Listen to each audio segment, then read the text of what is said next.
Guys, hope you're having an awesome day. I am super excited to be doing this foundation first impressions today on the new Bite Beauty Changemaker Supercharged Micellar Foundation with Power Pure Macai Berry. I believe this is the first base launch that Bite Beauty has ever done. They also came out with a primer, one for oily and one for more dry skin types, as well as a powder. So this foundation was 52 Canadian dollars and it looks like it comes in 32 shades. I would say it's fairly inclusive. There are obviously a lot more light to medium tones than there are fair and deep. Unfortunately, that's just pretty typical, but it looks like there might be something close for everyone. It says it is a clean, long-wearing foundation with gentle micellar technology that mimics skin texture for a natural, flawless finish. Medium coverage, natural finish, made for normal, dry, combination, and oily. So it comes in a squeeze tube, which looks pretty small, but you actually get the full 30 mils, which is pretty standard for a foundation product. And I got the shade L20, which said it was a fair to light with warm undertones. I definitely think it's gonna be a little bit dark for me. Probably could have done with the lightest shade. It looked so pale online. And it is like a pretty thick formula. It's definitely not runny at all, but it feels very, very silky to the touch. It does have a scent, but it's definitely not strong or perfumey.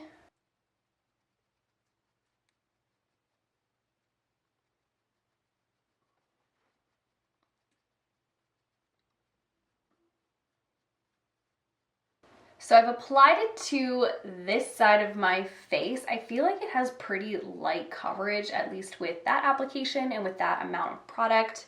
I don't notice a huge difference between the side that I have foundation on and the side that I don't. It seems to have a nice glow to it, although that might go away once it like sets down and dries.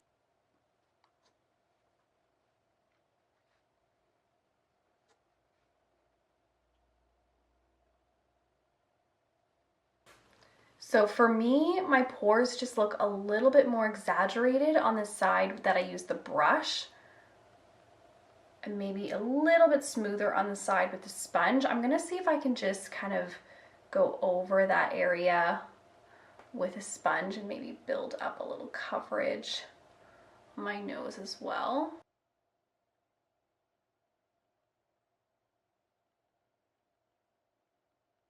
Being honest, I don't think that layered all that well. I feel like it definitely didn't add any coverage, and it certainly didn't help the look of my exaggerated pores. However, now that I'm up close, I think it does actually mimic skin. I think this looks really beautiful, very, very natural.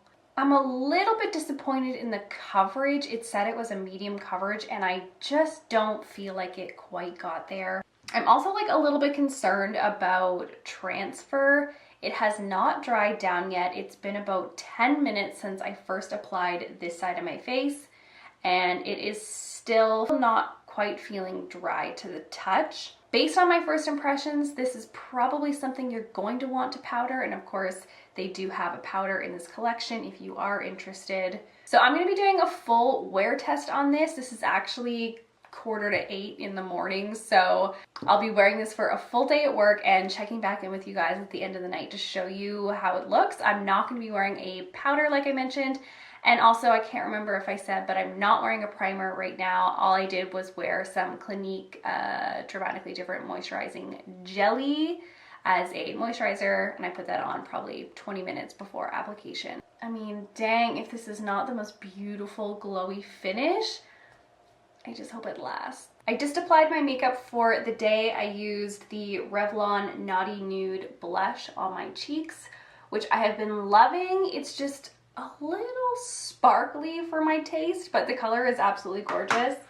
And the Makeup Forever Aqua Lip in 5C, I just like line my lips and rub it in with my finger. But I wanted to pop on here because I do feel like the foundation has dried down a little bit more. It's not perfectly matte feeling, but it is slightly more dry. So that is promising. Again, I did not powder. I'm also not wearing a primer. Yeah, it still looks really great otherwise. All right, guys, it has been a full work day and I'm here to check in on the foundation.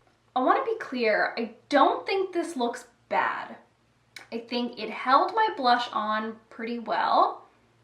And overall, it hasn't really separated or done anything too funky over the past 9.5 hours. However, I think it's pretty obvious that I am shiny, and some of that is just the dewy, natural finish that the foundation had on its own, but definitely a lot of it is just straight up oil. I definitely think it wore off a little bit on my chin, as well as cracked a little bit in my lines here. Overall, I like this foundation. I think it gave a beautiful finish. I think it held up not bad. I'll give it a not bad. It definitely looked like skin. It was very easy to apply, very comfortable to wear. Unfortunately, I don't think it's the best option for people with oily skin. I think this is something that is best suited for dry to normal skin types. So all in all, I'm a bit split on it. I think this is something I'll definitely keep using, especially for maybe shorter days where I don't need my foundation to last as long, or maybe even just mixing it in with other foundations to give it more of that skin-like texture. But on its own, for oily skin, do I recommend this? Probably not. Anyway, that is the end of this video. I hope that you guys enjoyed. I hope that this was helpful. I also hope that this background situation doesn't look completely terrible. I picked up some fabrics at my local fabric store and I just was really drawn to this red. I don't really have a good light source for it yet, but anyway, I'll figure it out. Don't forget to subscribe to my channel if you want to see more videos from me. I put out new ones every single week, and I'll see you guys in the next one. Bye. Thank